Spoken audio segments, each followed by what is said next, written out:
This video described the design and production of a storage cabinet for my lathe for storing my various chucks and face plates and various tools for the lathe.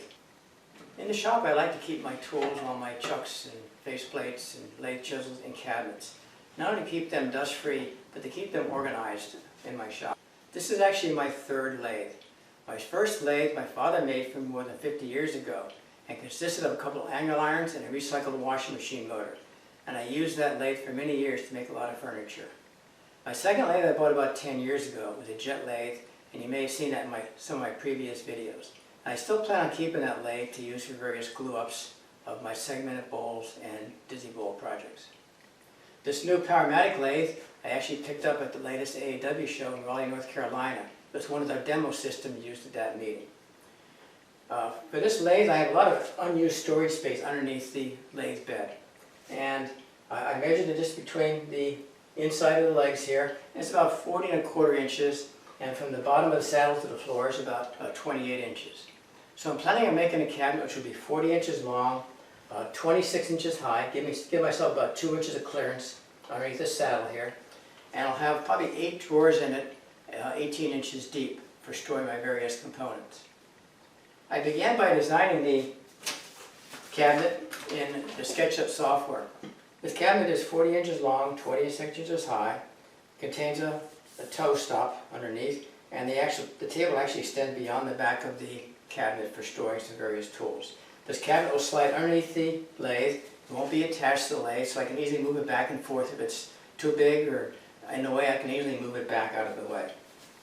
And I drew all the components to scale in the SketchUp software, so I know exactly how big and what dimension to make all my components for this cabinet, so I don't waste any wood in the construction of the cabinet. So I'll begin by starting to cut the boards for this cabinet on my table saw, gluing the glue up, and then doing the final assembly.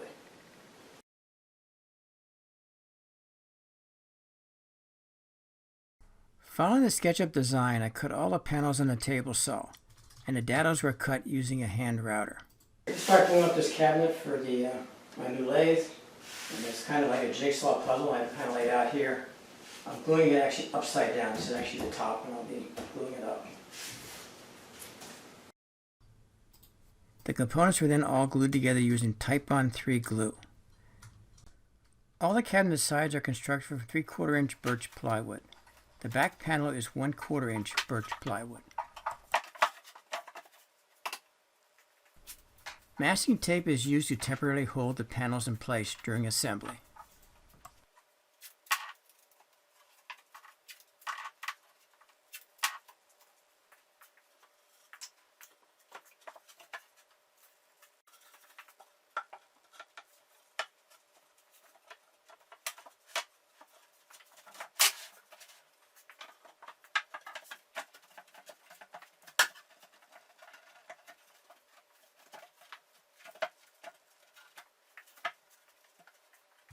The glued up assembly was then clamped together, and then using a nail gun, fine finish nails were used to attach all the panels together.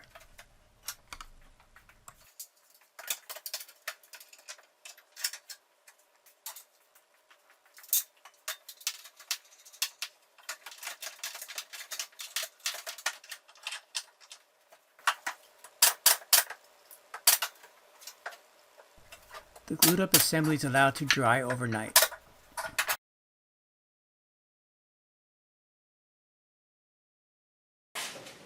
Okay, this is the shell of the cabinet done, which is designed to fit exactly underneath the lathe and to give me about 2 inches clearance on the top, for dust removal. A couple of unique features. One is the overhang in the front. I have about a 2-inch overhang in the front. And that's just so when I have drawers in here, that the dust from turning doesn't fall in the drawers. Also on the back edge there's about a 3.5 inch overhang, and I just drilled a bunch of 1 1/8 inch holes, and that's designed for all my tools to store in the back. So it actually acts just behind the edge of the cabinet. So I'll be storing those back there. This is ready to insert underneath the lathe.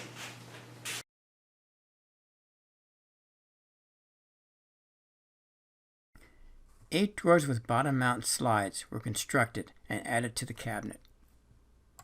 This is my finished cabinet ready to install underneath my lathe. This cabinet is 40 inches long, it's 26 inches high.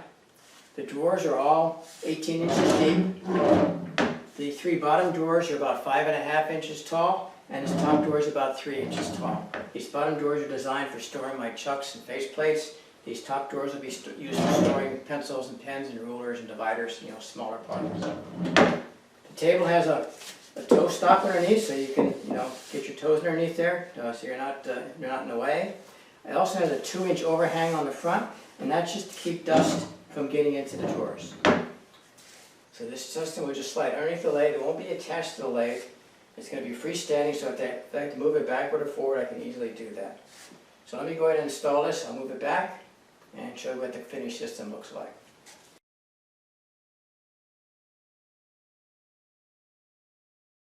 So I've installed the cabinet underneath the lathe.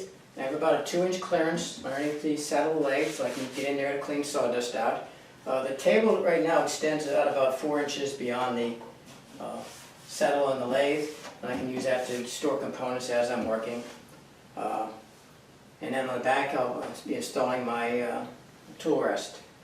This can easily be moved back and forward. If I find it's in the way, I can't get close enough, I can easily move it back, but for right now I think that's a good position. So let me go ahead and start filling it up with some of my chucks and get it ready to start using it.